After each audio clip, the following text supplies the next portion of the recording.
today's program will move on smoothly, and that the different parts of the program will speak to each other, and that the program itself will speak to us without any of the powerful panelists running away with the program. My condolences to the University of Cape Town on the tragic loss of Uyinene. I think it reminds us that the struggle still continues, and I think the paradox of democracy is that it is essentially a war against ourselves, perhaps our West selves. And today we begin this conference, and the first session that we are immediately getting into is under the lens, democracy in a changing world. The objectives of this session is to understand the current trends on the continent, in the region, that challenge and that support democratic governance, and to give each other an opportunity to share knowledge and experiences with policy and practice in democratic governance, and to frame the discussions that will follow within our context. And to lead us in this discussion is the president of the Kofi Annan Foundation, who we have already heard from, Mr. Annan. He has worked for the United Nations on peacekeeping, development, and humanitarian assignments around the world.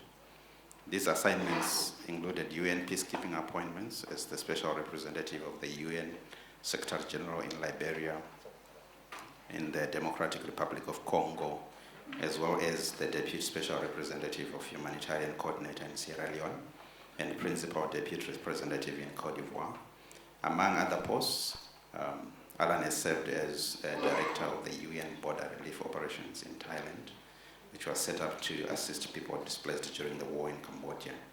He represented the United Nations Development Program in a number of African and Asian countries.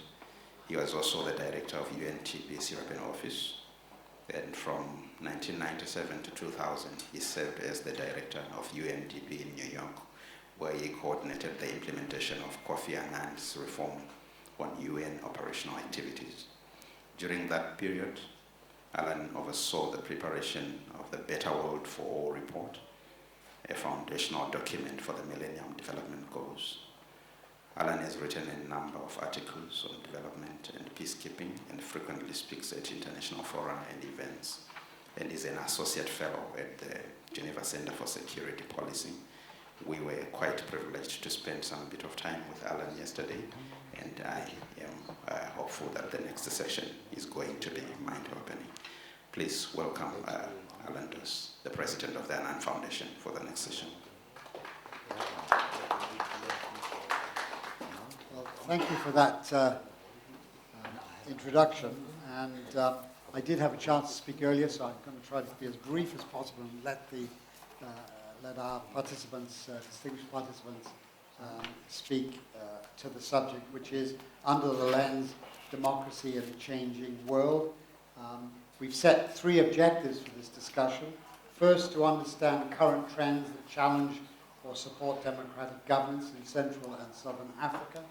Secondly, to give participants an opportunity to share their knowledge and experiences with policy and practice in democratic governance. And the third objective is to frame subsequent discussions on the backdrop of this context. I'm not entirely sure what the third objective means, but anyway, I think we want to make sure that there is an inclusive discussion, bringing people in across the spectrum of views represented here. We have a very distinguished panel. I'll just speak to their names and their current affiliations. The full bio is in the brochure, so I don't need to repeat that. First, on my right, Dr. Chris Fomunyoh, Director for Africa of the National Democratic Institute. I must say a very good colleague and friend of many years. Great to see you, Chris. Secondly, we have, and I'm going to apologize because I'm not all that good with names. So if I get them, mispronounce them, you're going to forgive me, I hope. Well, secondly, Ms. Chipokota Mwanawasa, who's an independent political strategist from Zambia. Then Keboitse, who's right next to me, who's the Director of Global Programs at IDEA, and also a member of the Electoral Integrity Initiative, which is sponsored by the Kofi Annan Foundation, as indeed is the National Democratic Institute. James Wanki, who's here, who's mislabeled here, where is James? There he is, as the UN representative in the Democratic Republic of the Congo. He was, in fact, in the Central African Republic, facing fairly similar problems, though, as the DRC in some respects. And then finally, Professor Tim Murithi, who's the head of Peacebuilding Initiatives at the Institute of Justice and Reconciliation here in South Africa, if I'm not mistaken. Good to see you, Tim, after many years. You too. Very good. Well, look, there we are. Let's get cracking. I'll perhaps open the floor. I'll ask each of the panelists to say a few words, hopefully not too long. We don't have a vast amount of time. And then let's open it up. I think we'd all welcome a conversation, discussion with the floor. And I'd ask you then to, if you have questions or suggestions, but to keep those brief as well. So, Chris, over to you. Well, thank you very much, Alan. It's really a pleasure to be here. Indeed, an honor to be here on this day when we commemorate two global giants, Nelson Mandela and Kofi Annan, real global giants who incidentally also happen to be illustrious sons of Africa. We can see that ever since their premature passing, the world really has become restless.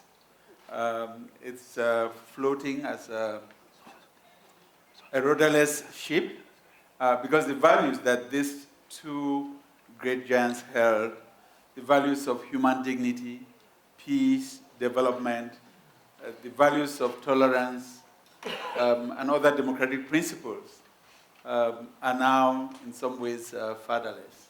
So it's but wonderful that we have this opportunity to make sure that their legacies can stay on. Because I think the world today needs them even more than the world of yesterday. We can see that, not just here on the continent, but globally. Well, you know, when I started with the National Democratic Institute working on democracy in Africa, it was in the early 1990s. And it was a wonderful moment for democracy. The Berlin Wall had just come down, but for this continent, Namibia had just had its independence. SWAPO had come out of the bushes fighting for that independence and won an election. And Sam Nujoma, who was head of SWAPO at the time, got elected president. And then Nelson Mandela came out of jail, and a few years later will be elected the first democratically elected president of a free South Africa. In Mozambique, Renamo came out of the bushes, signed a peace agreement with the government led by Frelimo, and peace was beginning to take root in Mozambique. In Zambia, the first founding president of the country, Kenneth Kaunda, lost the democratic election, and for the first time in that country's history, handed over power to a candidate from the opposition party. And things were happening right across the continent. Mobutu's regime fell in the DRC in the mid-1990s, and it was a moment of extraordinary exuberance and optimism that democracy was going to take root. Fast forward 25 years since that period, some progress has been made, we can't deny that, but we're also beginning to see a lot of backsliding. In terms of progress, I'll cite the statistics that Alan alluded to or referenced in his opening remarks. The publications by Freedom House and other credible international organizations that will now say that there are more countries that are either totally free or semi-free on the African continent now than was the case 25 years ago. Also, when you look at the fact that by 1990, only 3 or 4 former African heads of states had relinquished power. And that was President Julius Nyerere of Tanzania at the time, Seda Senghor of Senegal, and Amadou Ahidjo of Cameroon. And you compare to the fact that today, there are over 40 former presidents on this continent who've relinquished power either because they were term limited or because they lost democratic elections and accepted the will of the people, or in the extraordinary case of Nelson Mandela, that they accepted to themselves limit their stay in political office. And so there's been some improvement in that regard.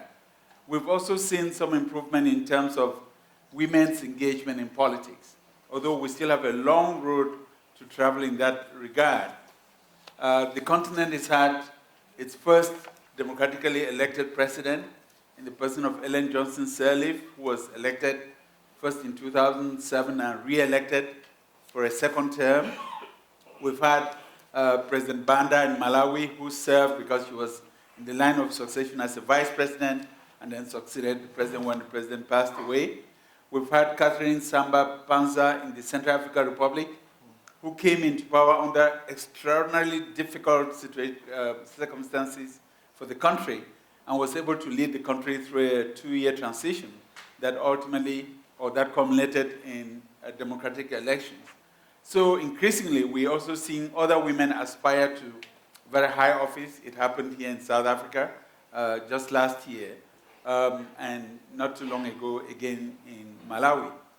And so there's been some progress made in terms of recognizing that over 50% of the population of this continent needs a seat at the table, and that we as a people cannot make progress if we don't create opportunities for women and for youth, especially given the demographics of the continent that continue to show that in many African countries, between 50 and 60% of the population is made of young people, in some cases 18 years or younger.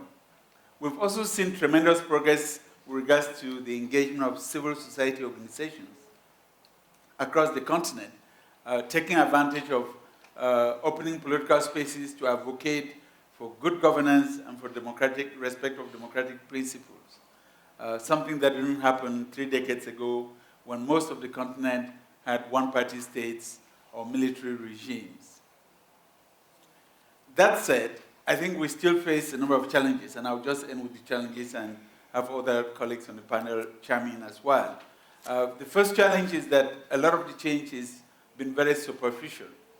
That if you look at this sub-region, for example, that yes, there are a number of new faces that are running countries in leadership positions. But for the most part, a number of these actors still comport themselves as if their countries hadn't undergone a democratic transition, which means that democracy is widespread, but it's very thin. And we need to really work to consolidate, to deepen democratic governance and to consolidate the gains that have been made in the past. That all too often we still see countries in which leaders are looking for ways to manipulate the constitutions of their country, of their respective countries, to extend their stay in power. And along with that comes the shrinking of political space, the exclusion of various segments of society that ordinarily would have a very important role to play. We also see that conflicts endure, and because of that, deprive countries of the resources that they need to be able to respond to the aspirations of their citizens.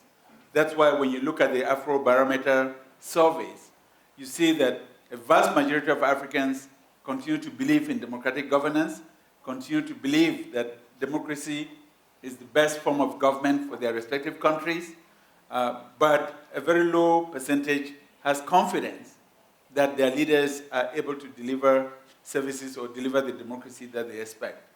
So in a nutshell, we've got some work to do. And this is aggravated by the global context in which we now live, and I'll just cite 3 global trends that don't make our task easy. First is the collapse of political parties globally and the emergence of authoritarian-type populist regimes, even in all established democracies. So globally, we've lost our bearings because some of the institutions or some of the countries that used to serve as models or role models can no longer do so. And that has become very disconcerting for the world globally. Secondly, the rise of violent extremism is impacting very negatively on the African continent and is dilapidating the resources of the continent, such that governments, even when they're well-intentioned, even when they're democratically elected, are diverting resources from responding to the immediate needs of their citizens, especially in the social sector, into security-related interventions. And that is causing more disaffection with a sizable segment of the population with regards to how they engage with their governments. And I think this weakness in the government's ability to deliver services creates a situation that brings many citizens to begin to wonder whether democracy is really the way to go and whether democracy can really respond to their needs. And the third impediment that I see globally is the new interest. I don't want to say scramble for Africa, but the new interest in the African continent. And sometimes by actors who don't necessarily have the best intentions or the best interests of the African continent at heart. And many of these actors are making deals with political elites for selfish interest, but in a way that ultimately would undermine some of the gains, very fragile gains that have been made in the past 2 or 3 decades. And I think these are some of the trends that would make our task difficult. These are some of the trends that would require that we redouble our efforts if democracy is going to really take root on the African continent. Very good. Thank you very much. I'm not going to summarize, but I would emphasize that Chris's point, there's been progress. I like the number, 40 former presidents. Plenty of people to invite to conferences like this, but also pointing out these challenges that are still there and which are changing in light of global trends. So linking what Africa is happening in Africa to these broader global trends, I think is really, really important. And I suspect we'll come back in the discussion with the audience to some of these challenges and how they can be perhaps confronted and managed. So thank you very much, Chris, for that regional as well as global view. It's very useful. Now we'll come on to Chipokota from the Independent Political Strategist. Very interested to hear what an independent political strategist will have to tell us. Thank you. Please. Good morning, ladies and gentlemen. Yeah. Good morning, ladies and gentlemen. I wear many different hats, but I think, well, I'm also a lawyer, but this conference is about democracy in Central and Southern Africa, and it's a great honor to be here in front of you, especially being affiliated with leaders of our time, such as Kofi, Annan, and Mandela. And like them, they were very passionate about Africa. And I'm extremely passionate about Africa, and at the core of I'm extremely passionate about the social upliftment of Africa in general, and at the core of social upliftment in Africa is democracy. So it's a great honor to be in front of you to contribute to this conference today. My take, just latching on to what Chris said, is that the tenets of democracy are increasingly becoming challenging to achieve. We have amongst these tenets an independent judiciary who should basically be able to judge against the executive. Free press, critical press has also become challenging to achieve on the continent. Amongst this also would be a vibrant and strong civil society, which has also been alluded to. But also we've also seen increasing violence and a professional police service, which should be responsible for protecting every citizen, and responsible for detecting crime and maintaining public order regardless of political affiliation. So, and last but not least, also an independent electoral commission is really important, in order for us to have functional democracies. And we've seen all these tenets of democracy being challenged. Zooming the lens onto Zambia, where I come from, I liked that Chris, highlighted how the continent moved onto multi-party politics. I think in the early 1990s, Zambia was second, I think, after Benin. And you see that in the first 2 decades after introducing multi-party politics, you see Zambia consolidating its democracy. Things were actually functioning and it could be looked at as a model democracy, but things have changed. We see more and more freedoms of assembly, freedom of speech and association being challenged. We've seen some of the leading media houses being closed down.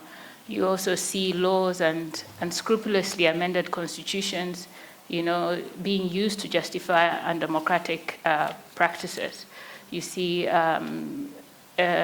political parties or even civil society organizations being weakened or even deregistered, using the law, if you like. So I think as a young person, and of which I'm also honored to be on this platform as a young African, it's become more apparent and that it's becoming increasingly challenging to achieve the tenets of democracy that facilitate for democracy. And these are being influenced by various factors. So looking again at the globe, what's happening around the world, you have your leave or exit type of democracy happening in the UK, or you have your Trump authoritarian style of democracy, or if I can, gather some courage from Mama Gracia Machel and not mince my words, you have a military facilitated democracy in Zimbabwe, or, bring it a bit closer to home, in my own country where you have some sort of fluid type of democracy also. So we have a problem and a challenge here, but doesn't mean that democracy is not relevant anymore. It still remains appealing, and we need to now think about how to strengthen it. And amongst the other things that are also affecting the global changes around democracy is China's interest on the continent, and they seem to have so much influence. And I'm not sure we would say it's the best model of democracy. So if you have so much influence on a continent, they influence everything from economics, the politics. So you find that also gives influence direction of how democracies are operating on the continent. We have them funding elections. I think I've seen on the program that people talking about elections, so it'll be interesting to see what comes up there. But all in all, I'm looking forward to having this discussion. I'm not extremely sure that democracy on its own, is a panacea for all injustices. Latching on again onto what Mama Gracia Machel said, she quoted Madiba, saying, the quality of democracy, I think she said the quality of democracy depends on the quality of leadership. Okay, and just to add on to that, I would also say that quality of leadership depends on the quality of citizenry, so the quality of young people, the quality of Africans who we are today, and how we are actually going to sort of like nurture this democracy. But not to be so gloom, I still believe that Central and Southern Africa are still beacons of hope for model democracy on the continent. Thank you. Thank you very much. Again, you point out some interesting challenges, which to complement, in fact, what Chris said, but also point to some of the stronger points. it was surprising in a number of African countries how free the press actually is. Countries like Nigeria, they're free to the point of being scurrilous, which is good. And I think it's not Kenya too now. So it's a mixed picture, what we're saying, and I think that echoes again what Chris was saying. But sadly, some are going backwards, and you mentioned your own country, Zambia. So democracy indeed is not a panacea. I think we'd agree with that remark. Well, pushing on, now I have the pleasure to ask Keboitse Machangana to speak. Keboitse, by the way, is from the sub-region, yes. being a native of Botswana. So Keboitse, over to you. Yeah. Okay, thank you so much, Alan. And it's really a pleasure to be here. First, because I'm also a Southern African. I've cut my teeth first in the civil society movement. So this morning when Mama Gracia was saying, where are the citizens? I know that in the early 90s, there was a lot of vibrancy in the region, when, particularly led by the women's movement. And I think that those are some of the things that we need to be able to say. What is it that the region did then that we are not doing now? Because there were a lot of gains then, and why are we losing them now? I then went on to work for a donor, USAID, and now I'm with the International Institute for Democracy and Electoral Assistance, which is International IDEA. So you might say that I have been through various elements or various ways of looking at democracy. First as an activist, but also from a donor perspective, and now working for an intergovernmental organization that is really made up of countries that are supposed to be, or that are said to be democracies, 7 of which come from Africa, one of them being South Africa, the country where we are at. Botswana is another member, Namibia is another member of International IDEA, Ghana, Cape Verde, Namibia, and Mauritius. So this is essentially an intergovernmental organization which is a club of democracies, not only from Africa but also from different parts of the world. International IDEA itself was born at a time when there was a lot of excitement about democracy. There was, in the early 90s when democracy was really growing in terms of numbers. And I must say that even at International IDEA right now, we still, as we are working, and we launched a new data set which is called the Global State of Democracy Indices, which still show that, yes, democracy in terms of numbers is still growing. Electoral democracy is still growing.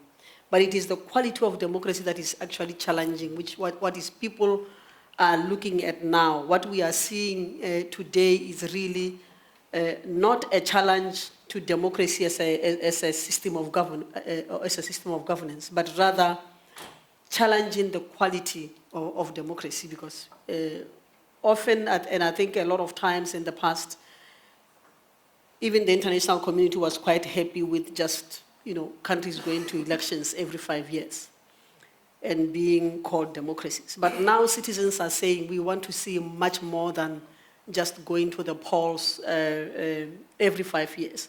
We would like to see democracy deliver on security, on protecting us on issues of security, protecting our human rights. We would like to see democracy deliver on development. And when I say that, I want us to go back to also how do we define democracy? Because if we are also minimalist in the way that we define democracy, if democracy just becomes about civil and political rights, it means actually we are also facilitating what we are seeing today. Because people will say democracy is just about freedom. But actually when you go down, and the reason why we keep on saying the Afrobarometer, in the Afrobarometer studies for many years, it has always shown that people support democracy, but they are not satisfied with it. Why are they not satisfied with it? Because democracy promises better life, isn't it?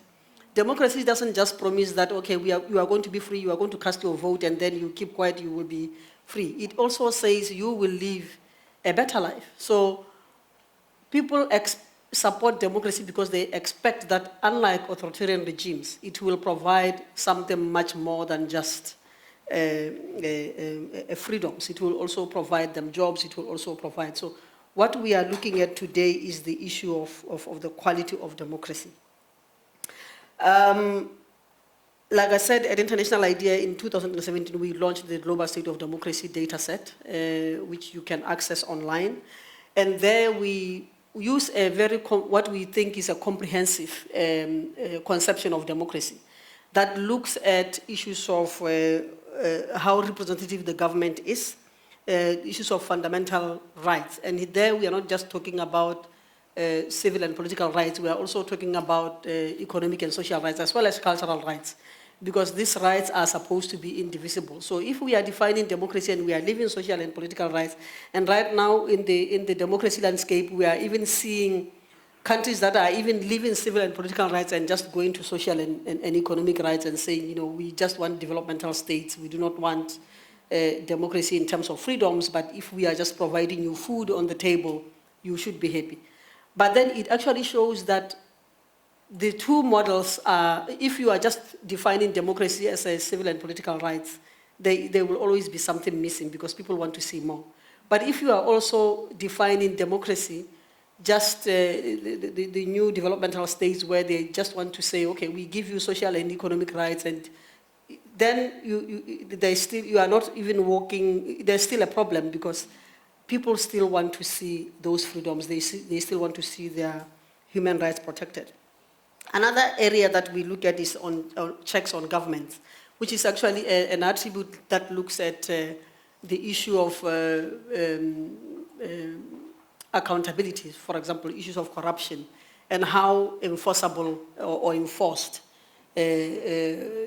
whenever people are found to have been not accountable or corrupt, how is it enforced, and then impartial administration, and things of participatory engagement.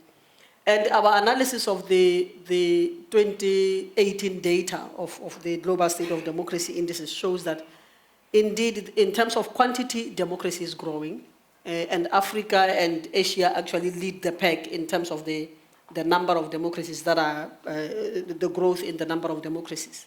As you know, I mean, there have been new countries that lately have gone to elections. But what we are seeing, as I said, is that the quality of democracy is wanting. We really need to look into the issue of shrinking civic space, which is the analysis of the data shows us that actually that is where the main problem is. Where you see that media, for example, it becomes the target.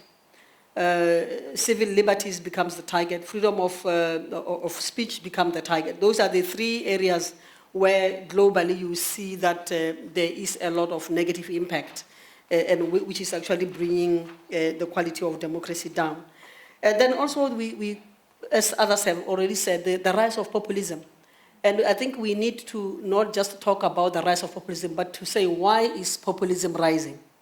Populism is rising because, as we said, if the quality of democracy, if institutions of democracy right now are not doing what they are supposed to be doing, if the quality of representation is not the kind of representation that people expect, you know, where people keep on saying, we see our leaders only when they come to canvass for votes, then we don't see them until 5 years later. We don't know what it is exactly what they do.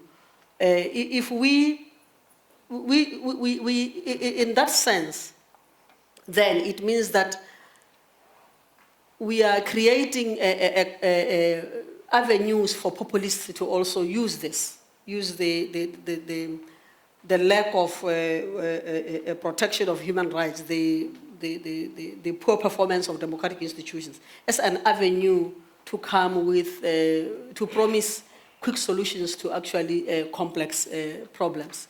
So I think populism, we should also be able to question, why are we seeing the rise of populism?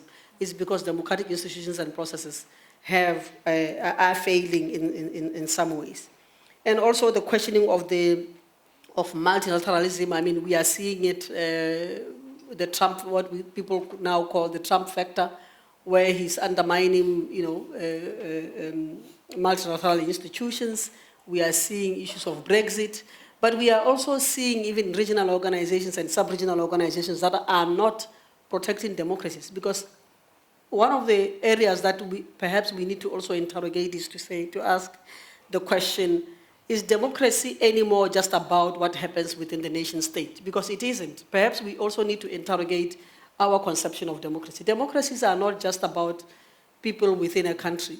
Nowadays, democracies are affected by what happens outside, as was said in the morning. What your neighbor is doing or what you do affects your neighbor and vice versa. But also what these regional organizations do. This morning we also heard, for example, the good performance of ECOWAS. If you compare it with SADC in relation to, for example, the elections in the DRC, you compare it with SADC in many other areas where SADC could have taken a position but has not taken a position. We need to ask ourselves, apart from what we are seeing internationally, what are our regional organizations doing to make sure that they protect democracy and they facilitate the protection of democracy? So regional institutions need to really play a critical role in this. And also some have already said that we still do have large countries, large influential countries that are non-democracies. China being one of them, Saudi Arabia being another, we have Egypt being another one, that are so influential that, as somebody has said, if China is coming with infrastructural projects without any demanding any respect of human rights, without demanding democracy, without demanding all of those things that are normally demanded by other powers, it is opening up that space for alternatives where people can say, okay, rather than respect the human rights, I would rather take money from this power that is not going to bother me about accountability and all of that. And also, I mean, in terms of the positives, is that I think we need to look also build onto this thing that democracy is still being demanded.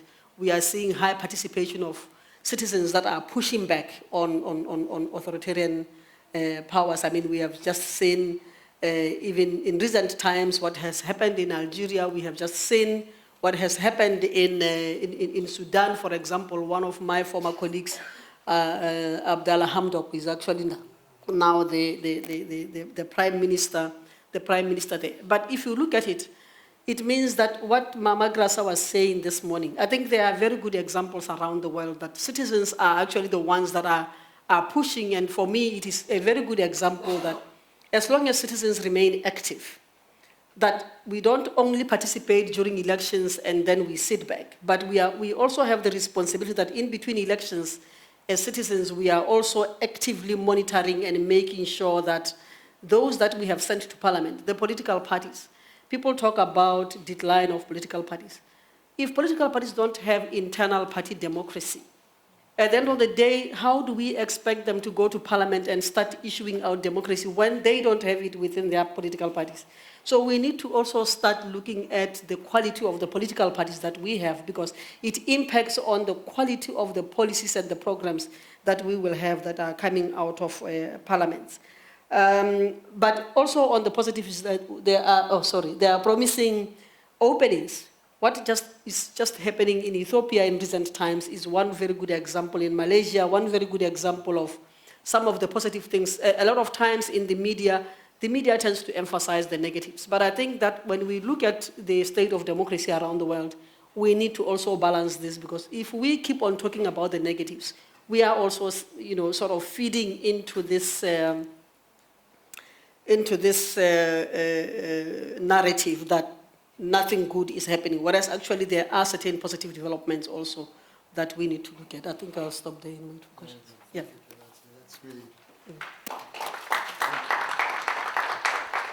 Your points are well taken, that the quality of democracy is critical. The number nominally of nominal democracy has grown. Quality of democracy perhaps has faltered, and you monitor these things through idea. And also, you made a number of good points, but also the point that, that we also need to emphasize the positives, because there are positives, and find the right balance there, without which, we all fall into terminal depression. It isn't all negative, and your point that civilian participation is really important, citizen participation, I should say, and that if parties don't meet again, citizens can be there. We've seen this. You mentioned Malaysia, where quite frankly a massive citizen organisation was almost single-handedly able to engineer the enthusiasm to change a one-party state after 50 years and multiple elections. So it is possible. Thank you. So, moving swiftly on, James Wanki, who is a former UN representative in the Central African Republic, a country in perennial crisis, I might add. James is now at Harvard, so please share your wisdom and thoughts with us. All right, thank you. Can you hear me? All right, thank you so much, Alan, and to Chris and the other previous speakers who have really set the ball rolling in terms of discussion today on the state of democracy in the Central and Southern African regions. Not to repeat really what has been previously said, I'm going to really focus my remarks on the developments in the Central African region. Unfortunately, I do not have a very good report to present on the state of democratization in the Central African region. From Cameroon to Gabon to Chad and to Equatorial Guinea, we have seen the entrenchment of autocracies, and we have also seen what has been described as gerontocracy, which is, in a sense, government by quite elderly people who have used democracy or democratic processes, especially through the tinkering of constitutions, to stay in power. Put together, the senior gentleman in Cameroon has been in office for 37 years. Obiangema in Equatorial Guinea has been in power for 38 years. Debbie has been in power for 26 years. And Sassou Nguesso has been in power for 20 years. So these four leaders, they've been in power together for more than a century. And what that means is that the consistency and the sophistication with which democratic processes have been used to reinforce autocratic rule and also to undermine institutions has created a dispensation where, for many young people and for many active citizens, the democratic process cannot, as it stands, provide a way out for them. And this, I think, brings forth the question, how democratic is democracy itself? Against this backdrop, we have seen a situation where election management bodies, which normally should serve as guarantors of transparent and free and fair elections, have been significantly co-opted into the executive arm.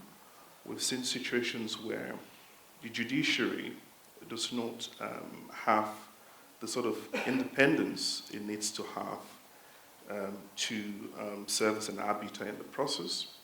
We are experiencing situations, with the exception of nascent democratic consolidation in the Central African Republic, where legislative bodies unfortunately serve as rubber stamps to validate the will and the whims of those in power.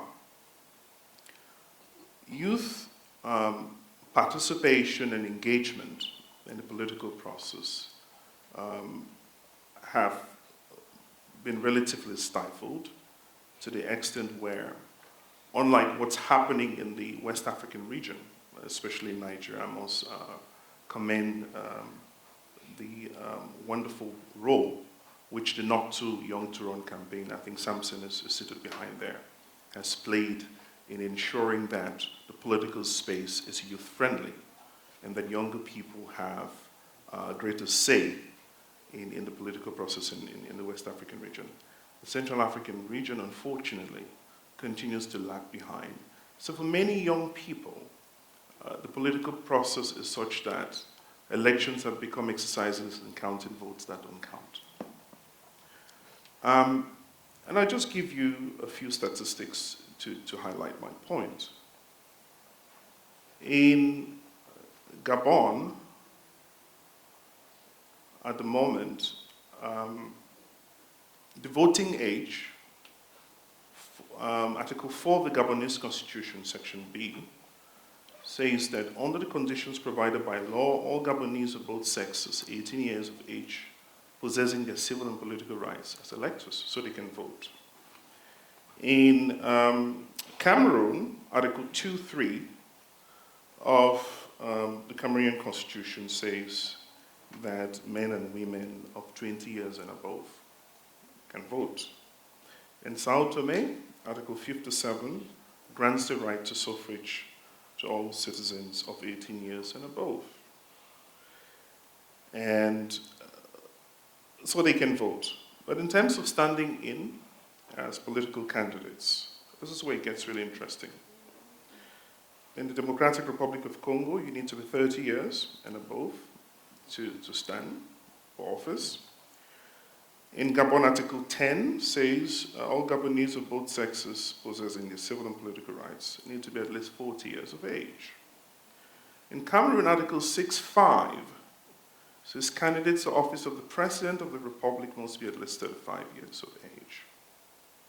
In Chad, Article 62, it says they need to be at least 35 years of age.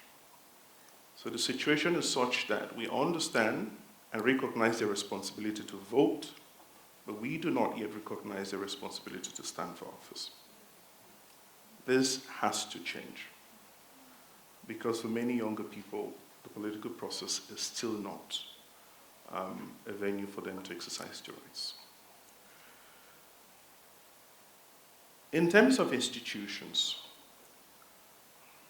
the extent to which political institutions are independent, I'm talking about election management bodies, the extent to which the population and the citizenry has an invested trust in the transparency of elections have been called into question across the region.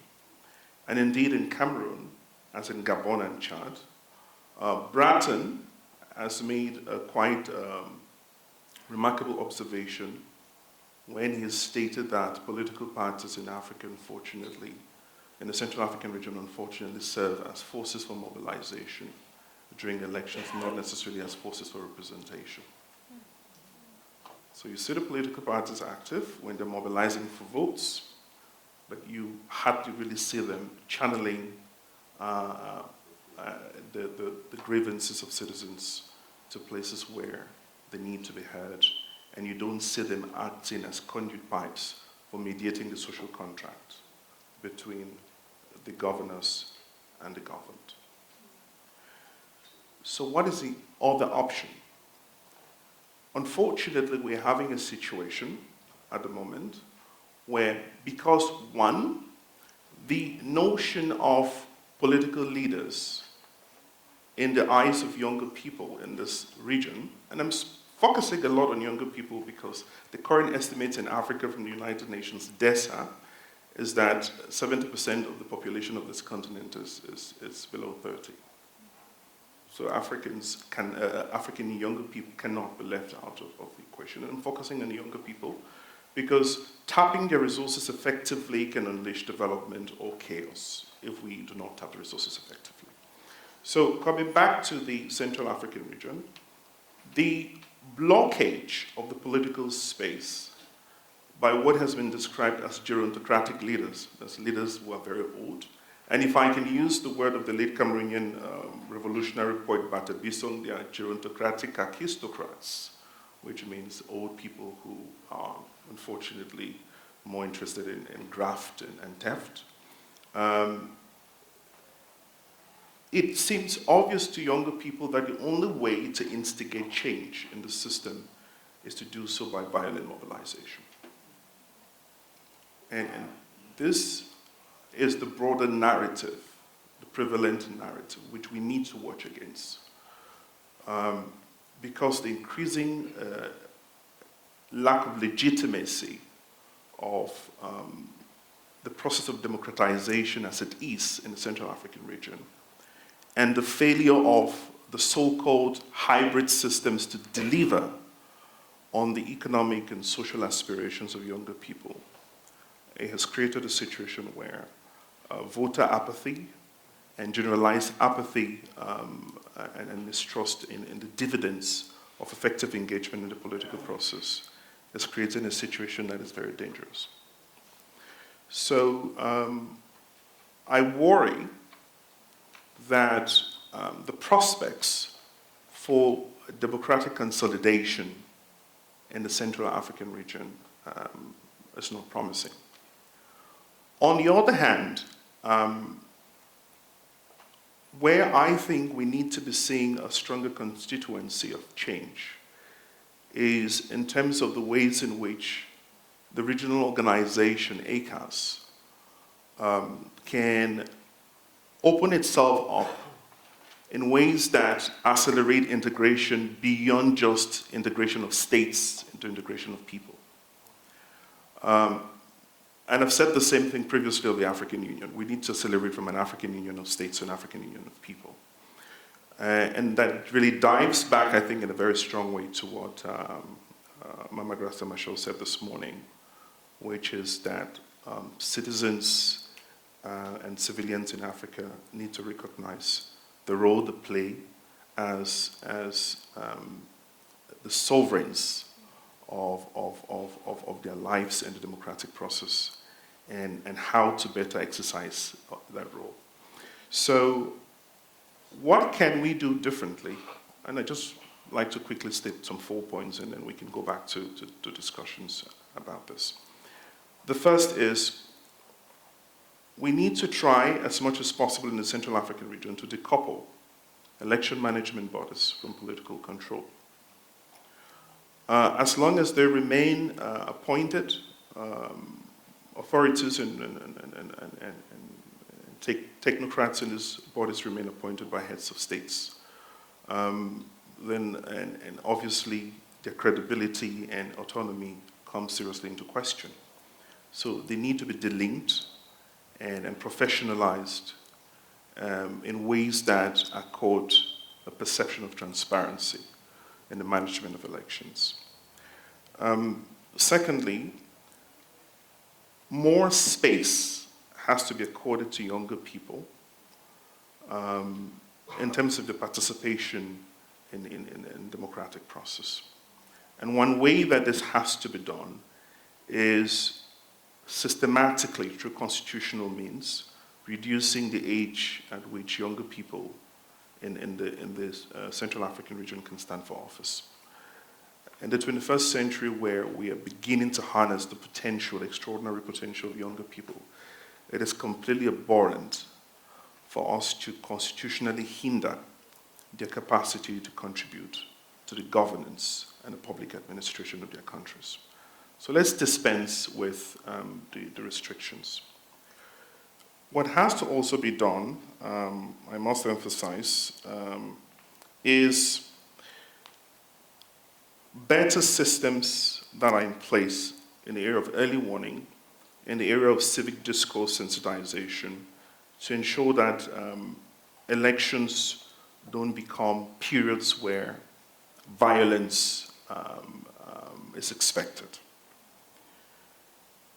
And of course, in addition to that, we need to also pay quite strong attention and alertness to the role of social media, both in terms of serving as a force for good, but also negatively, unfortunately, we need to pay attention to the weaponization of social media space to skew electoral outcomes.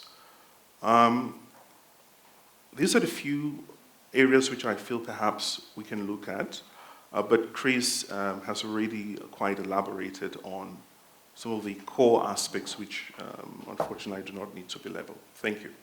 Thank you very much indeed, John. although I'm a member of the gerontocracy, I think your point about the role of youth is very well taken. And I think we all agree, particularly for Africa, a young continent led by old men. How do we change that? How does Africa change that? But the reality is, and I think we can discuss this, is that unfortunately young people don't vote. We've seen this in Europe, we've seen it in North America, and we've seen it in Africa. They're out there for the big events, but when it comes to actually lining up, registering, and then going and vote, the records are not so good. But I think that's a challenge that we have to deal with. So, last but certainly not least, Tim Murithi, who is the head of peace of the Peacebuilding Initiatives, the Institute of Justice and Reconciliation, will speak. Say a word as also, Tim, if you wouldn't mind, fairly concisely, because we want to get a few to the audience. I apologize, because you're the last, but also how this fits in, elections, democracy, into the peace-building agenda. Thank you. Sure. Thank you very much. Thank you to the Nelson Mandela School and the Kofi Annan Foundation for the invitation to this very important platform and for putting us in the spotlight, literally the spotlight. I'm not very comfortable with this earpiece. I feel like an undercover operative. So any other undercover operatives in the room, please come and help me, advise me how to use this. And salutations to. I work at the Institute for Justice and Reconciliation. I have other hats. The second hat is with the Institute for Democracy, Citizenship, and Public Policy in Africa, a very long name, at the University of Cape Town, UCT. And so a number of colleagues are here. I want to just also mention that. But within IJR, we house the Secretariat for the Afrobarometer project within the Southern Africa region. I have two colleagues with me here, Dominique and Gugu, just to throw them under the bus, who you can speak to in the corridor, since Afrobarometer has been mentioned. I want to say that normally when you come last, everything has been said, and you can just kind of highlight a few things. But I have a lot to say, so I will do my best to keep it concise. Having a few academic tendencies, I do want us to historicize the existence of nation states in Africa and this thing that we call democracy, because Africa's nation states just simply appear out of nowhere, right? And the thing that we're calling democracy isn't something that you pick up from a supermarket and then almost impose it on a society and hope that it'll work, right? So the colonial construction of Africa's nation states, I think we need to unpack that. And I think the ongoing project that we have to highlight is the dismantling of the borders that exist and the creation of genuine, organic, political communities that emerge out of the community societies themselves of Africa. Now, you could say 5,000 different ethnic groups, 55 different countries. How on earth are we going to do that? We have a template already emerging of the African Union continental integration project. So one of the items in the concept note is transnational governance. And I think there's an African Union passport, which will soon become live. We're establishing the African Continental Free Trade Area, single air transport market, and the free movement of people. The protocol on the free movement of people eliminates this notion that they're foreign nationals, eliminates xenophobia, hopefully, in the long run, right? We're not there yet, but these are templates that we can utilize to disrupt and dismantle the colonial logic that continues to persist on the African continent. So this is what some analysts call the ongoing decolonial project. Now, you need to define that for yourself, but I think the logic of extraction that the colonial system left behind created tax cages. These tax cages we call nation states. So even the construction of Central and Southern Africa perhaps is useful for the time being, but we need to expand our analysis to the east, to Sudan, to Kenya, what happened in the nullification of the election, to West Africa, to actually understand what is driving the processes within our continent. So these tax cages, I would argue, continue to persist Today we have these tax cages we call nation states, and within that you have a myriad of symptoms, a caged mentality, and hence xenophobia, right?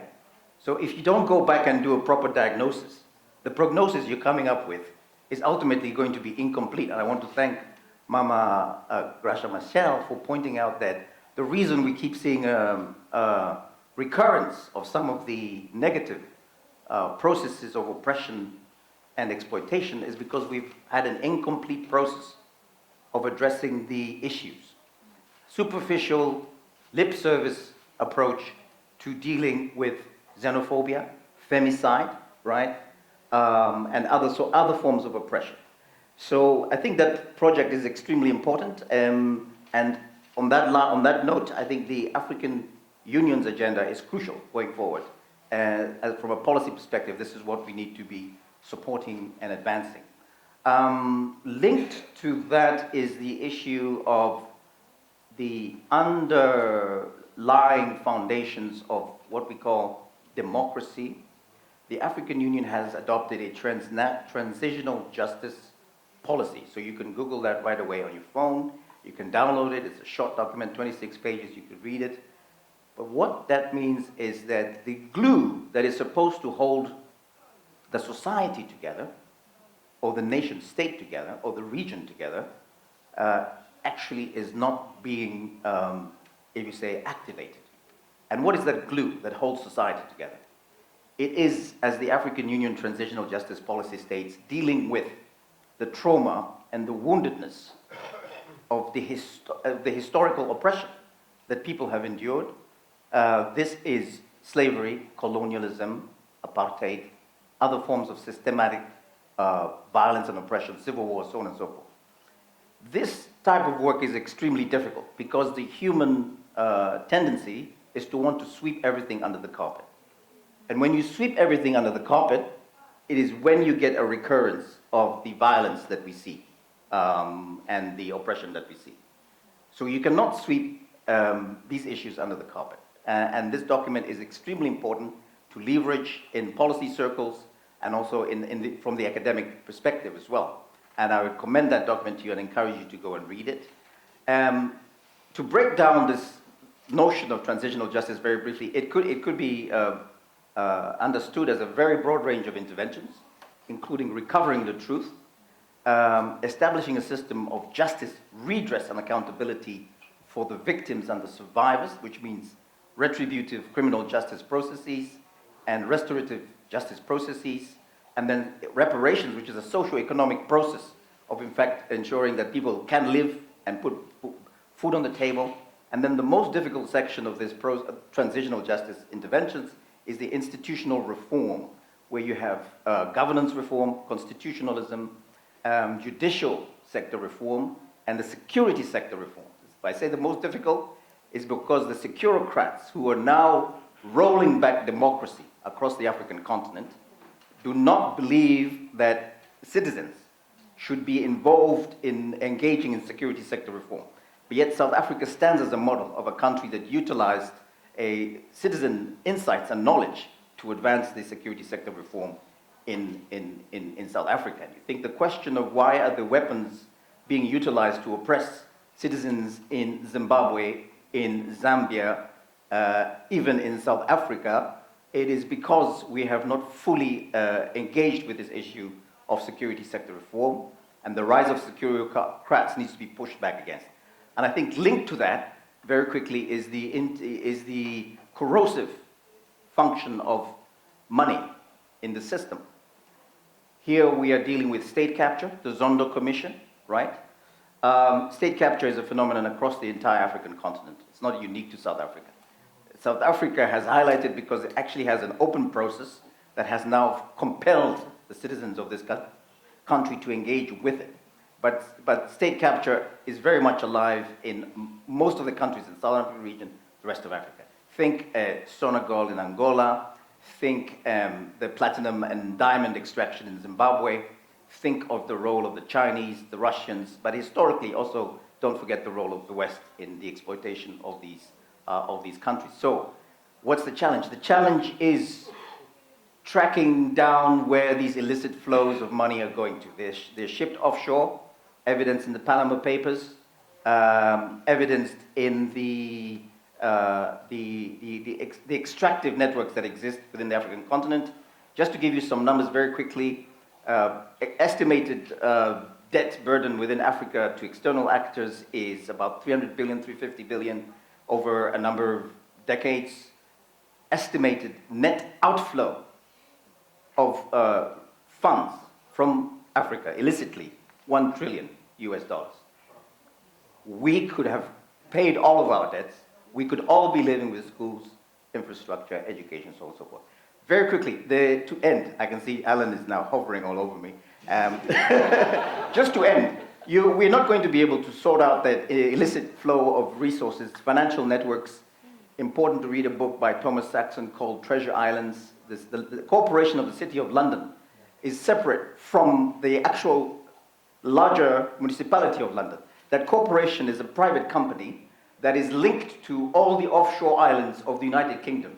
And the estimated numbers of amounts of money that are floating through that corporation to all of the offshore islands, you can put in Cayman Islands, Bermuda, Jersey, just to name a few, is in the order of tens of trillions of dollars.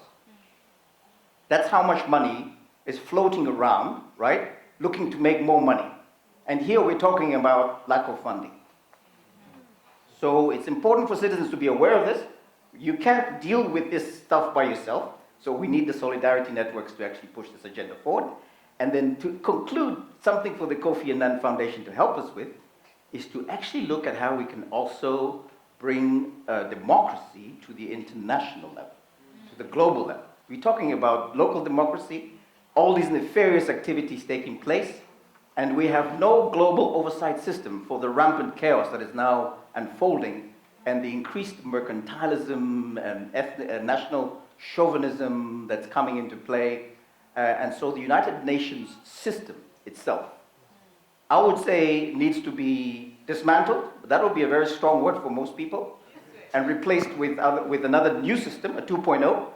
But let's start working perhaps with activating Article 109 of the United Nations Charter, which calls for a review of the United Nations. This charter was written in 1945. The charter said the review should take place in 10 years after the UN was established. That would have been 1995. 75 years next year, we haven't reviewed the United Nations system. This is why I've tasked the Kofi Annan Foundation, explicitly given some homework, throw them under the bus. Alan, I said I had a lot to say. I have more, but I'm going to stop there because I know we have to get to the floor. Thank you.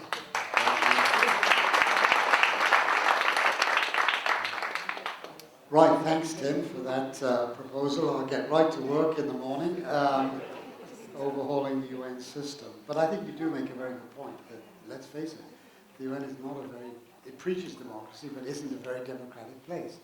And efforts at reforming the Security Council, some of which Mr. Annan pioneered during his days as the Secretary General, have gone nowhere.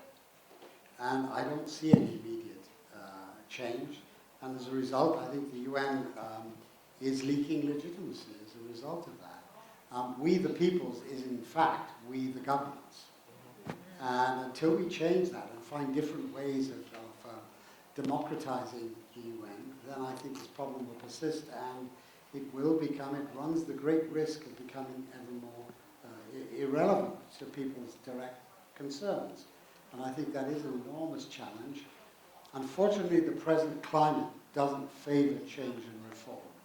There were brief periods of windows of opportunity. I think we spoke about the 90s, but I'm afraid the wave broke at the UN gates. It didn't wash over and produce that reform of the Security Council, among other parts of the system that I think would have been immensely helpful and give the UN added legitimacy when it tells states certain things, home truths.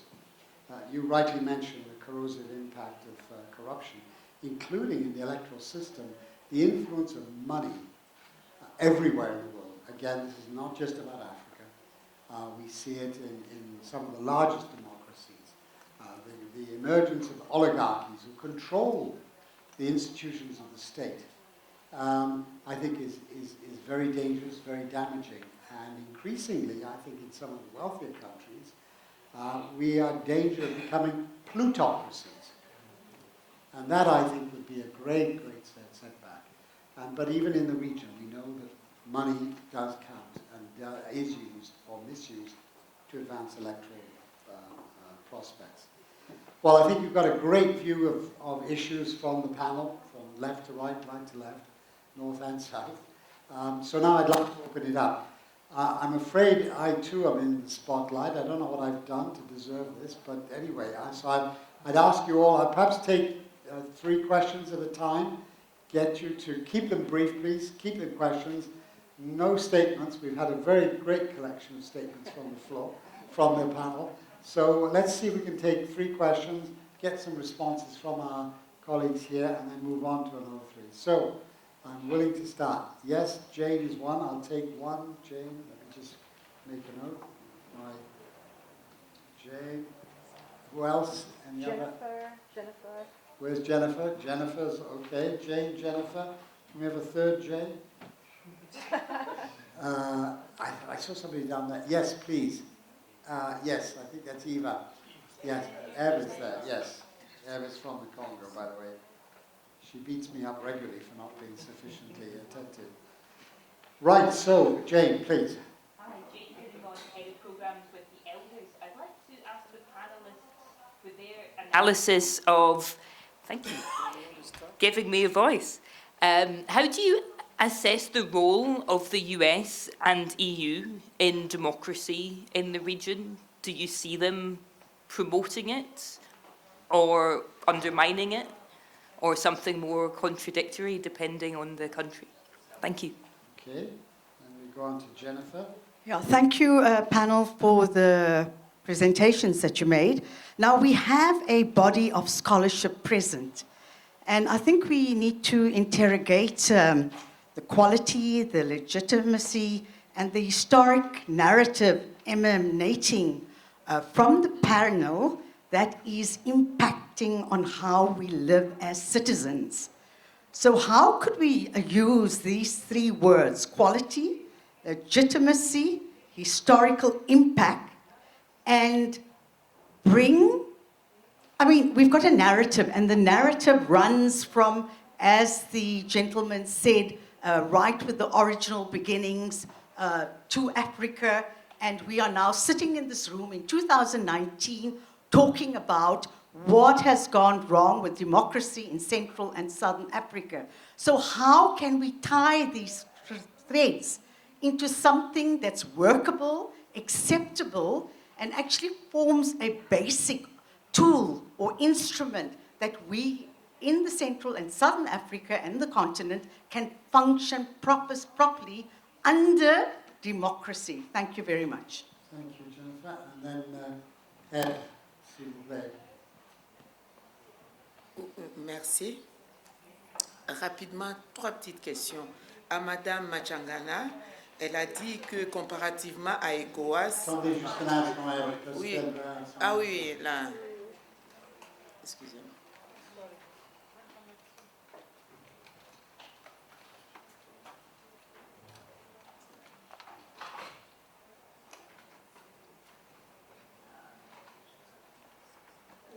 Oui, merci.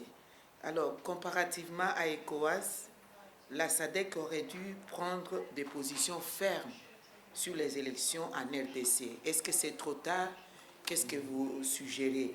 Et à monsieur Kim, professeur Kim, vous avez parlé de la corruption, l'argent par rapport à la démocratie. Dans notre pays, nous l'avons vécu, où l'institution qui a organisé les élections, par la technologie, en utilisant la machine à voter, a volé non seulement les voix des personnes, mais aussi l'argent. Une machine qui coûte $400. En Corée, l'institution de la CENI l'a présentée à $1 500 dans le budget congolais. Donc, du coup, avec la commande de 100 000 machines, cette institution a dilapidé $110 millions américains sur le dos de la population. Donc, on a volé et les voix de la population et l'argent. Et à M. Wanki, James, vous avez dit quelque chose d'important parce que nous devons aller de l'avant. Nous devons, parmi les propositions, nous devons coupler les organes de gestion des élections en Afrique. Je n'ai pas très bien compris comment est-ce que vous voyez, parce que nous sommes aussi dans la réforme de deux institutions qui ont tué la démocratie au Congo. Il y a la Commission nationale électorale indépendante ainsi que la Cour constitutionnelle, parce que c'était ça les deux institutions principales qui devaient amener la population dans la démocratie, mais ils n'ont pas joué leur rôle. Comment est-ce que vous voyez que nous pouvons réformer cela? Merci. Très bien. Merci.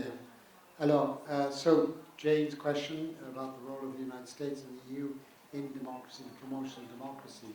Again, I'm not having a foot in both camps. Yeah. Chris, would you like to lead off? Sure, I can take Jane's question. I think it's a very relevant question, very important question. And maybe if we look at a historical perspective, it may give us some insights that in the early 90s, when there was this wave, what political scientists have described as the third wave of democratization and all the effervescence, that people across the continent, leaders as well as citizens, knew where the EU and the US stood. There was no ambivalence about their stance in favor of democracy and human rights and opening of political space. And I think that helped tremendously because some of the alliances were revisited. There was an understanding by autocratic regimes that they could no longer continue to do business on the back of their fellow citizens. That's basically why the Mobutu regime fell in the DRC. It wouldn't have if its old allies didn't change their priorities to put more emphasis on democracy and human rights. I think what we see today is, in some ways, maybe an effort to support micro-level democracy support programs. And so there's a lot of resources still flowing into programming. But I worry personally, and this is my personal opinion, that if the support continues to go solely on programs, then we all may be fiddling while Rome burns. Because we'll be doing excellent, good programs, excellent activities, but the overall architecture is crumbling before our own eyes. And so I would make a case for that support to be further strengthened and enhanced, and also for that support to focus on dismantling some of the global impediments to the survival of democracy on the continent.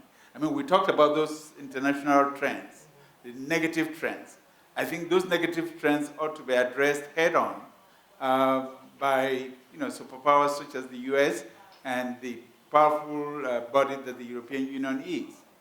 Because if they're silent or indifferent, then it becomes extremely difficult for activists in Equatorial Guinea to try to make a case for why China should not be funding the regime in their country the way it does. I think there needs to be some rethinking. But unfortunately, we know the US now is in a very bad posture to be able to engage in that conversation internationally. And the EU is also now embattled in its own internal issues with Brexit and other things that are taking the focus away from creating an overall healthy environment for democracy to prosper worldwide, including in Africa. Yes, please.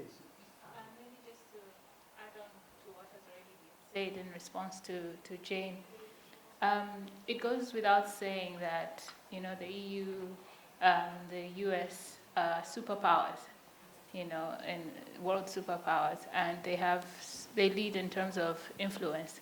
So what we see, I mean, it's no coincidence that in my country, Zambia, the election coincided with the election of Donald Trump. We won't deliberate too much onto that, but in terms of the role that the EU and the US whether they undermine or promote democracy. We've seen reduced funding, I think, from these countries in terms of donor funding. Zambia in particular once had 40% of its budget being financed by donor funding. I say this with a small folk tongue, but relevant to what you're asking, and now that has reduced to 2%. So what you see now in terms of influencing democracy or democratic practices is that the EU or the US can't leverage on that funding to sort of influence things in the right direction. Again, in support of this is also funding from the US or the EU into civil society, for instance. This has also been, to follow on what Chris said, that there's sort of changes also happening in those countries. So perhaps budget constraints internally in the US or in the EU, what's happening in the UK, they have sort of reduced funding to African democracy or civil society. This has also weakened the civil society to sort of operate. We would say the EU's funding and the US would sort of be like independent. So this civil society would be able to function, and these are, trade unions, professional bodies, so lawyers, farmers, who, can speak truth to power, but they have no capacity to do their work. So I think you can see how their role can promote democracy from that perspective. Good, thank you. Keboitse, you want to respond on this particular question? To Eve, yes. Was it Eve? Well, I'll come back to Eve. Yeah. I think now it's... I want to respond to this one as well. Yeah, okay. All right. To this particular question of the role of the USA and the EU? Yes. Yes, I think, beyond the fact that resources towards democracy support are dwindling, I think we need to also look into the issue of the narrative. If you have a superpower, all of a sudden no longer, in terms of its narrative, no longer really supporting democracy out there. It's like there's no leader right now globally who is really leading the fight for democracy and respect for human rights. And as a result, in my view, that really falls very much into the hands of China and other regimes that do not want to democratize. Because right now, in the past, the US, EU, and others, they used to be able to provide that sort of leadership. Right now, it's very difficult, even in our countries, even for the US itself, to be able to say to a country, you are not doing things right. Because what is happening both in the EU, what is happening in the US, and also the rhetoric that is coming out of Trump itself, is not at all helping those who are supporting democracy. So beyond the money, it's also what comes out in terms of the rhetoric that is really undermining democracy and support in the different countries. And also, I think this emphasis on stability, as if these two issues are contradictory. The case of the DRC, for example, I want to believe that the reason why both the EU, SADC, ECOWAS, and others left things the way they are, it's really the issue of stability. When stability is sort of prioritized over issues of integrity of elections. Because at the end of the day, it's really like what people call Band-Aid. It's like you are putting a plaster. You're not really addressing the core issues of the problem.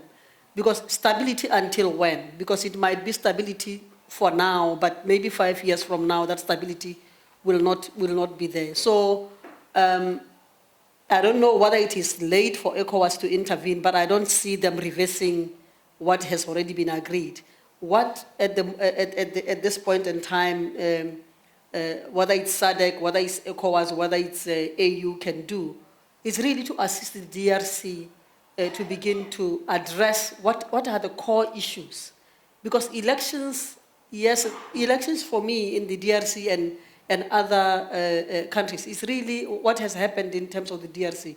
It's really a symptom or of what is happening, the underlying factors. How do we address those such that the next election is more credible? Because a lot of times, even those who provide democracy support, we tend to focus a lot on observation.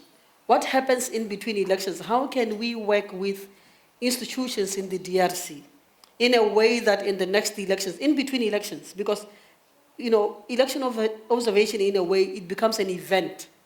It doesn't really deal with what the underlying issues are. So I think for now, regional organizations can play a key role in setting up the DRC and other countries that are struggling to really do a better job next time. What has happened now, I don't think it can be reversed without any serious consequences. Good. James, could you keep the response brief? I got the other two questions, and then maybe get a last round. Okay, fantastic. Okay. So basically, in terms of the very first question, I'd like to begin with the premise that, and I think it was Bill Clinton who said this, that America leads best when it leads by the power of its example, and not by the example of its power. Mm-hmm.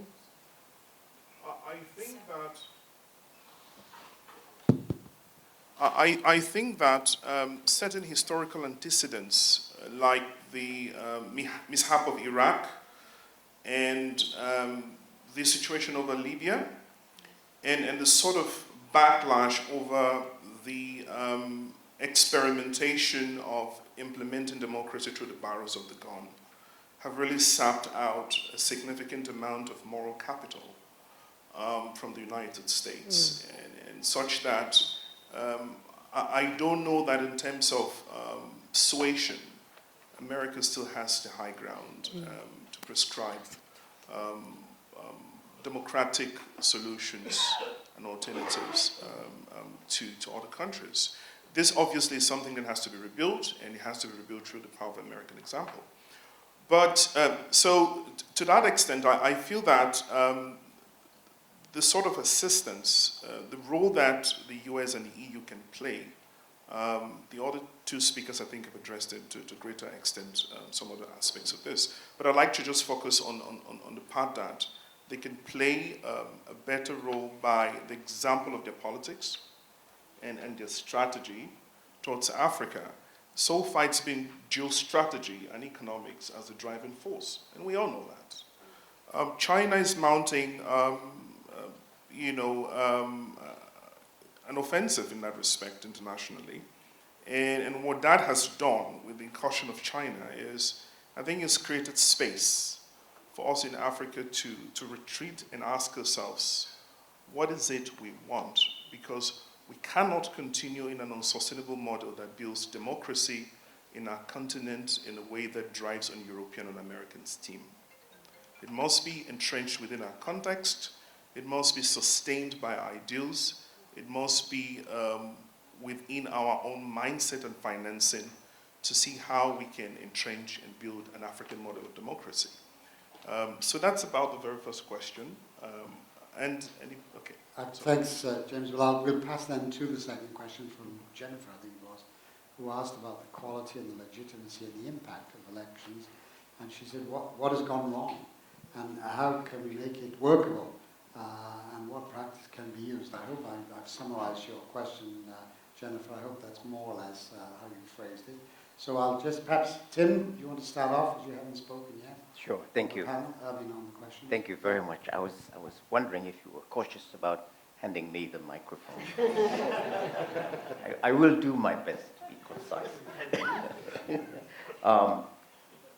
I'm not going to deal with the question of where have we gone wrong, because it assumes that we were in the right place somewhere in the past. But we can talk later. I want to deal with Jane's question and maybe just touch on Ava's question on the role of the US and the EU. In the region, let's play it wider, Africa. Certainly it's a mixed bag. And let's not kid ourselves, it's not a benign, benevolent, altruistic, big brother approach, right? studying with the EU, the main European powers were the former colonial powers on this continent. I mentioned them: UK, France, Germany, Spain, Italy. And so they have a vested interest. In fact, some of them are deeply implicated in the economies of African countries. Just look at the extent to which France has penetrated the so-called CFA zone. And it's only now that the African countries in that region are coming together to actually break away from the CFA franc, which has been controlling the economies to the extent that 14 countries have been paying a colonial tax to France. No, I'm not making this up. It sounds like a movie. But they have actually been paying money to France for the benefits of colonialism.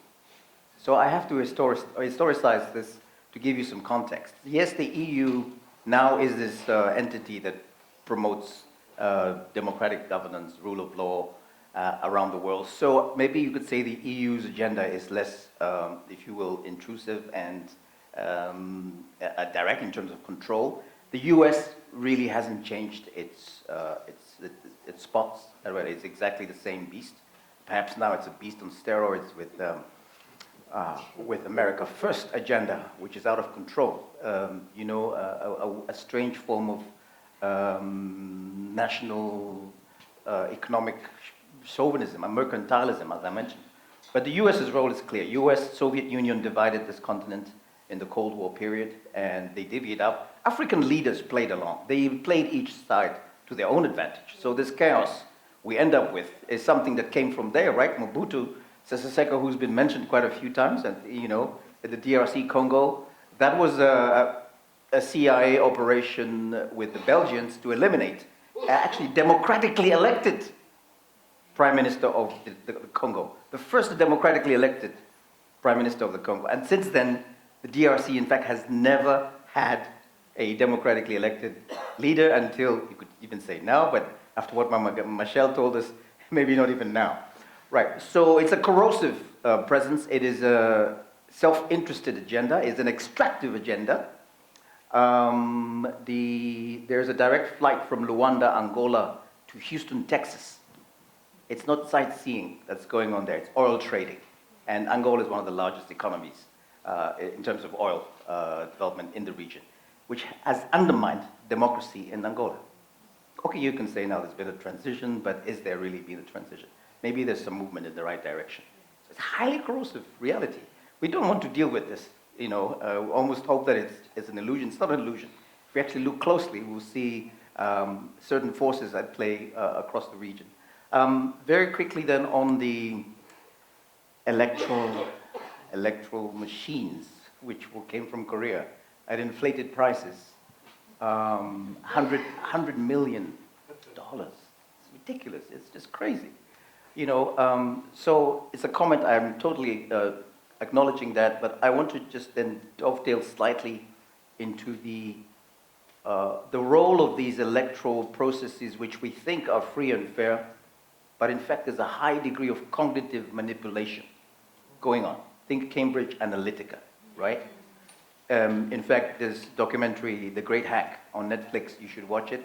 It highlighted a number of African countries that Cambridge Analytica had been involved in. Kenya, 2013 election. 2013 election, Cambridge Analytica was operative. And of course, we know who the incumbent winner was, Uhuru Kenyatta. 1994 in South Africa, it was operative.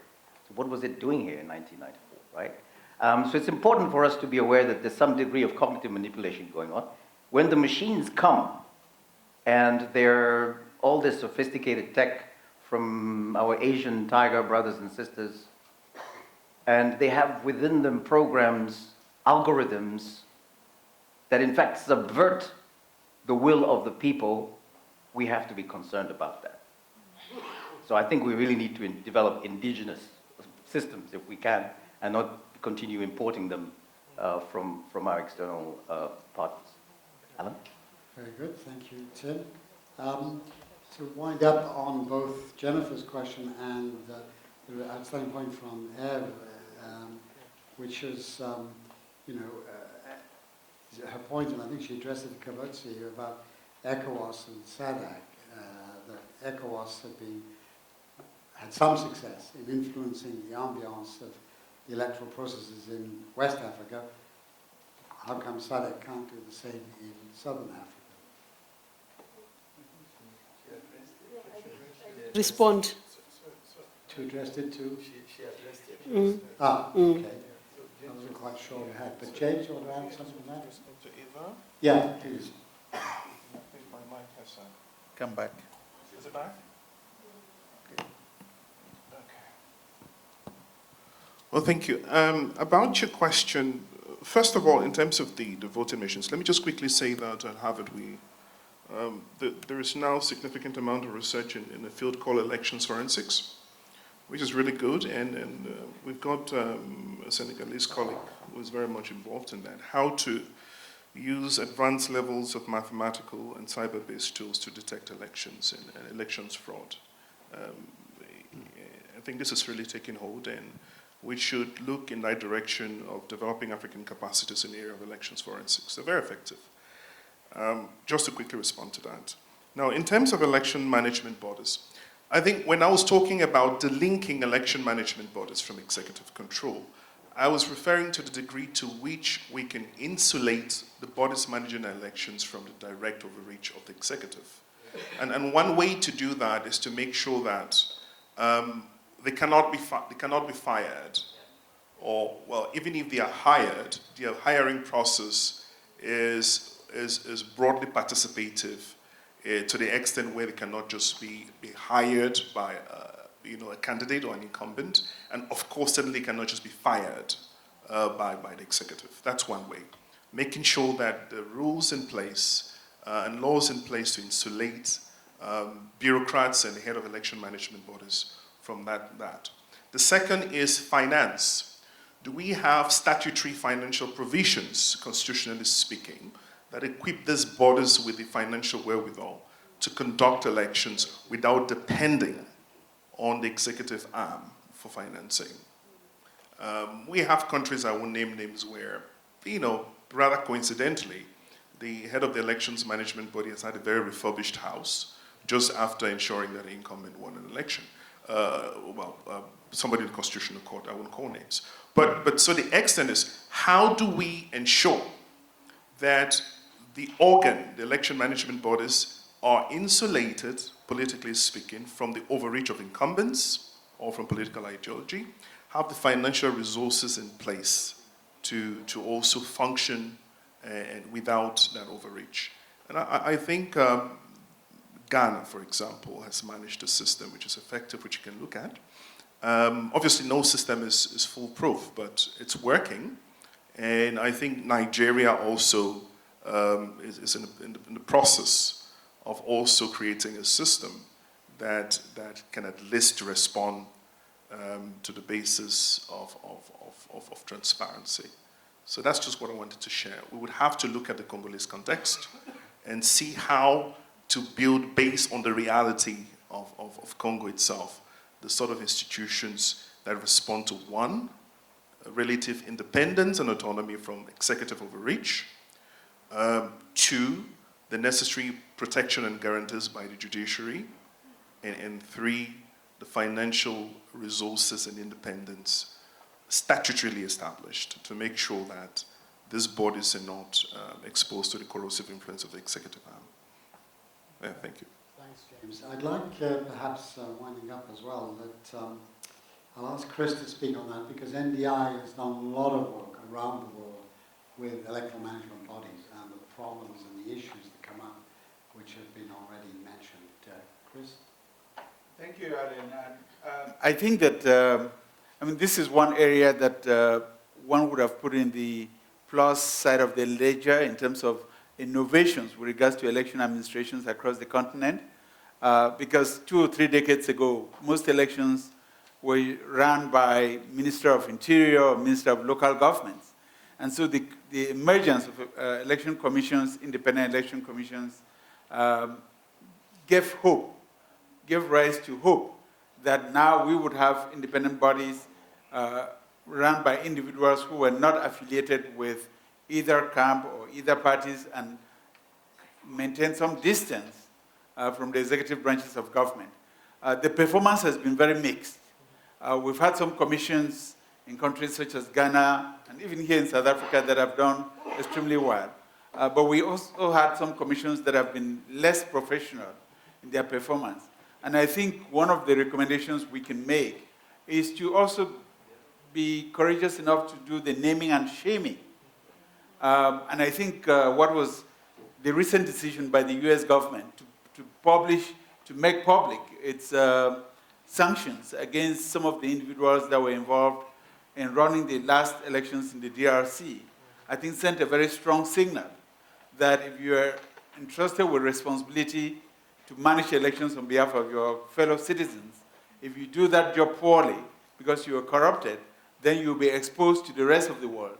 And I think we should continue to do that. If I could just make two brief comments with regards to Jane's question again, because some of the responses from the panel and from my co-panelists have brought to the fore these dynamics between the US and the EU and now the Chinese.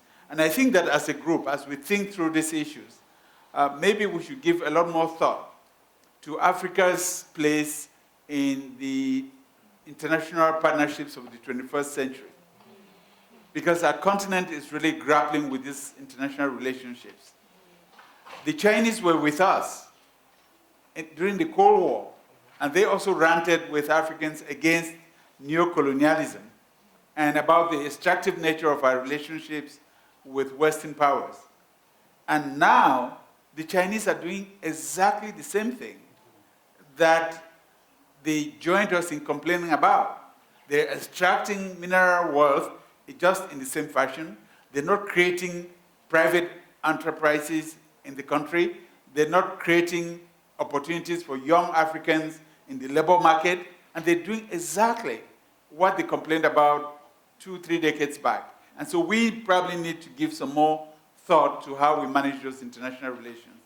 And then my last point is just the nexus that I see between Jennifer's question and Eve's question and Jane's question.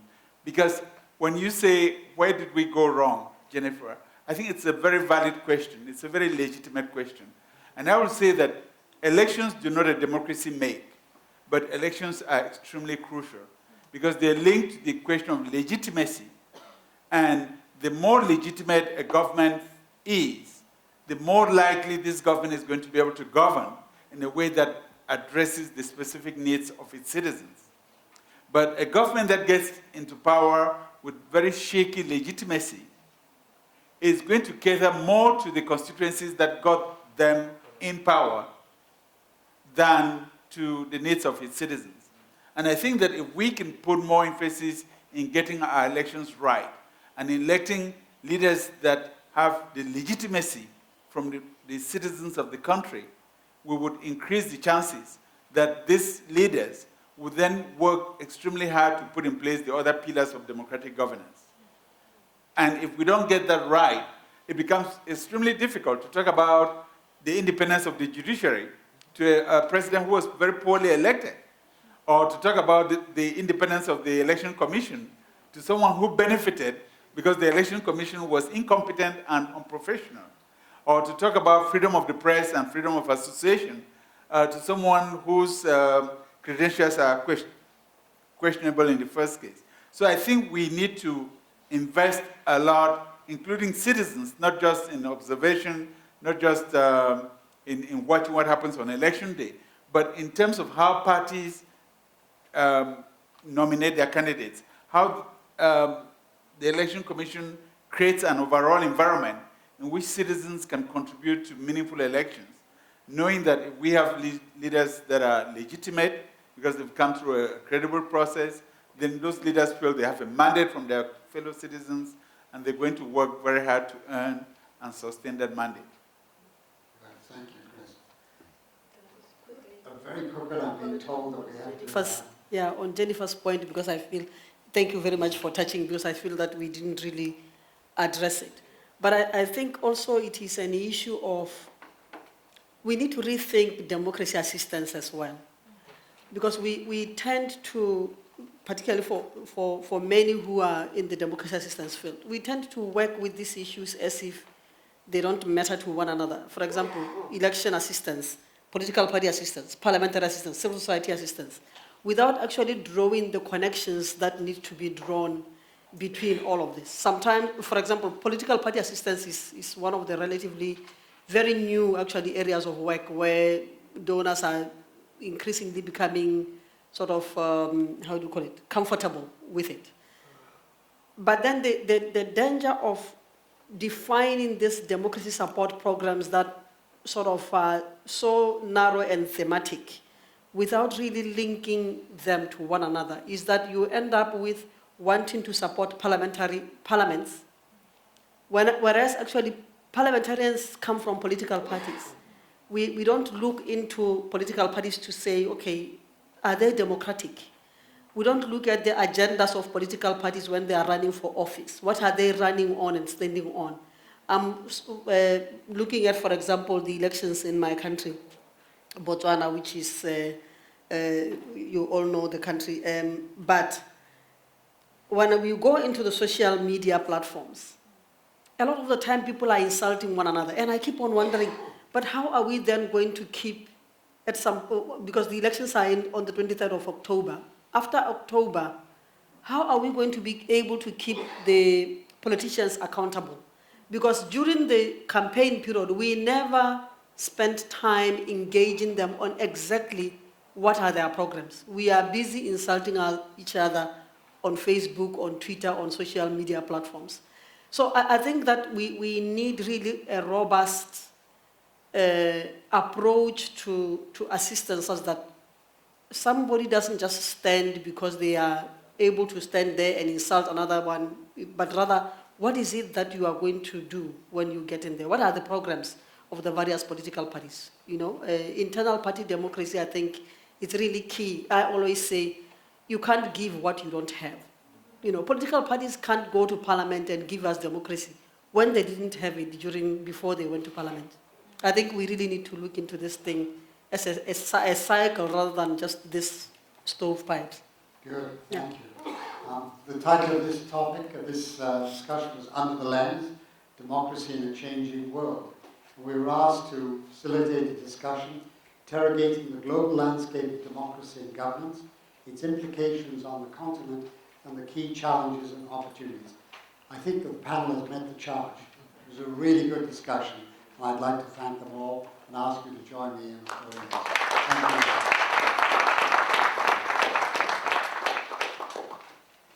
I think it's time for lunch.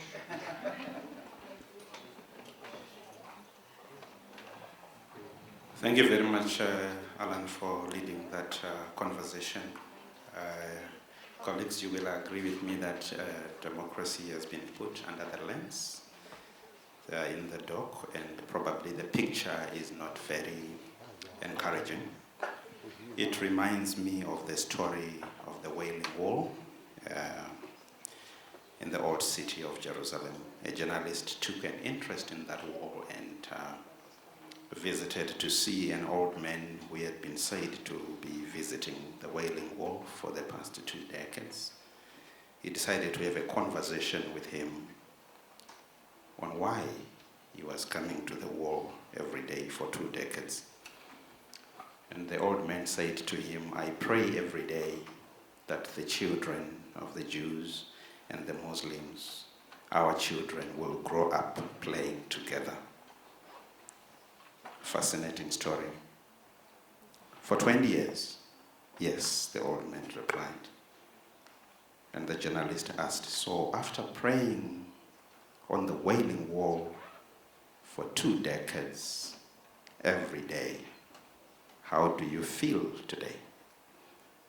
And the man said, I feel like I've been pushing a wall. And the next morning, he was there praying again. How many of us feel that after investing so much in democracy, we've been pushing a wall? And yet we still have to go for lunch and come back to push that wall. Ladies and gentlemen, please give the panel and Alan another big round of applause. I want to invite Nebo to come and tell us what's happening for lunch. Besides eating. and where it is happening. All right, lunch will be served upstairs. Take the stairs, we've been sitting the whole day. It's a lovely space, feel free to sit outside.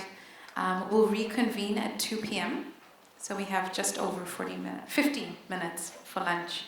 Tomorrow we will have a longer lunch break, so don't worry. We're not trying to cut your networking time and time to reflect. But we do have to move on with the program promptly at 2 p.m. Panelists, please ensure that you pass on your microphones.